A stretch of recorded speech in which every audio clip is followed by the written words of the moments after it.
Hi guys, இந்த வீடியோவில் transparent வீடியோவை எப்படி ரெண்டர் பண்ணுதுன்னு பார்க்கலாம். ஸோ பார்த்தீங்கன்னா நம்மளுக்கு இந்த வீடியோவை தான் டிரான்ஸ்பரண்ட்டாக இருக்குது பேக்ரவுண்ட். ஸோ இதை எப்படி ரெண்டர் பண்ணலான்றதை பார்க்கலாம். ஸோ அதுக்கு வந்து டெலிவரி டேப் வைக்கலாம். ஸோ அதில் டைட்டில் கொடுத்துக்கலாம். ஸோ இப்போ வந்து நம்மளுக்கு இண்டிவிஜுவல் கிளிப்புக்கு மாற்றிக்கலாம். ஸோ அதில் ஃபார்மெட்டில் குயிக் டைம் வச்சுக்கலாம். அண்டு கோடக்கில் கோப்ரான்னு ஒரு ஆப்ஷன் இருக்கும், அதை கிளிக் பண்ணிக்கோங்க.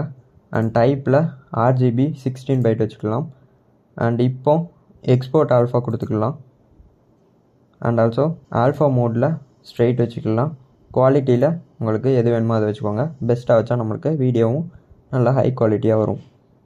அண்ட் ஆல்சோ உங்களுக்கு ப்ரௌஸ் பண்ணி எந்த லொக்கேஷனில் உங்களுக்கு ரெண்டர் வேணுமோ அந்த லொக்கேஷனை செலக்ட் பண்ணிக்கோங்க.